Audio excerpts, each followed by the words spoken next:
TV, you are taking cats out left and right. You look bigger than you are on TV. Yeah, I'm not surrounded by some of the guys that fight. Sometimes they make me look small.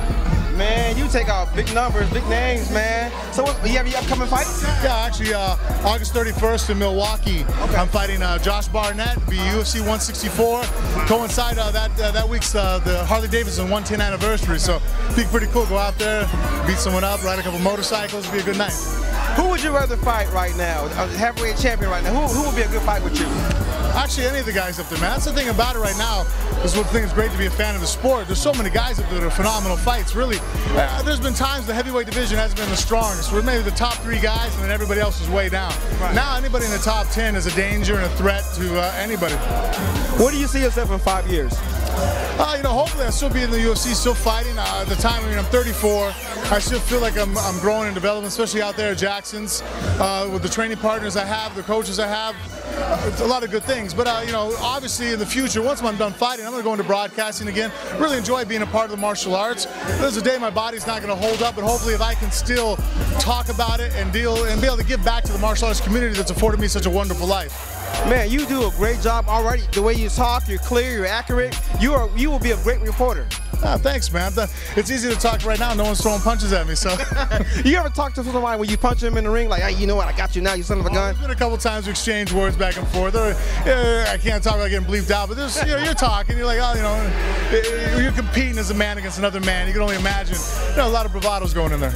Man, every time you have somebody in a chokehold, I get worried. I'm like, man, he's got to go choke him out. Have you ever broke anybody's bones while you were in a submission? Yeah, I think right now, when I won the title, I broke a guy's arm. I think I'd already broken an arm before that. I think I've broken about 4 limbs so far where they had surgery afterwards. What would you tell somebody who's aspiring to be an MMA fighter? What would you tell them? Be patient, be diligent. Consistency is the key. A lot of guys want to come out the gate, they watch us on TV and go, man, I want to do that. They sign up at a local gym, they train 3 times a day, 6-7 days a week, and 2 months later they're injured, they're hurt, they're beat up, and they don't go there anymore. I always tell people, hey man, take it easy.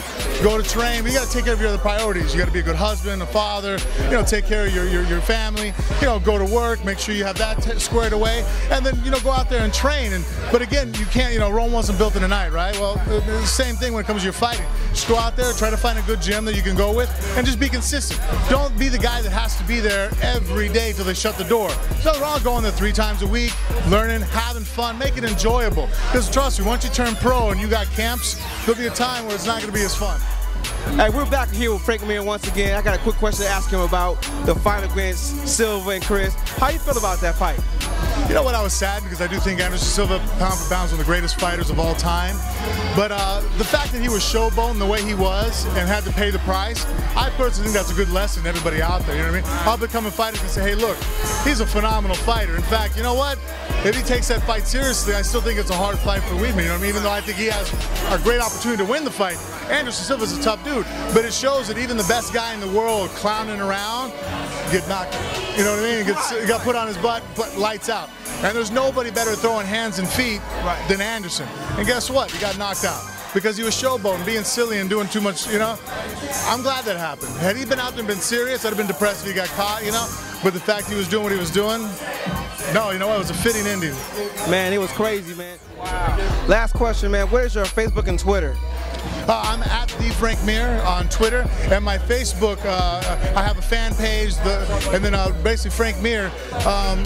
There's one that I always make this my wife on which one it is. There's like 6 of them out there that I don't know how to tell everybody which one's mine. But if you Twitter me at the Frank Mir and my Instagram's hooked up to it, those are legitimately me. Well, thank you. It's been a pleasure, man. Thank you so much, bro. Thank you so much. Keep fighting and have a good time, man. I appreciate you. Thank you. Frank Mir, everybody.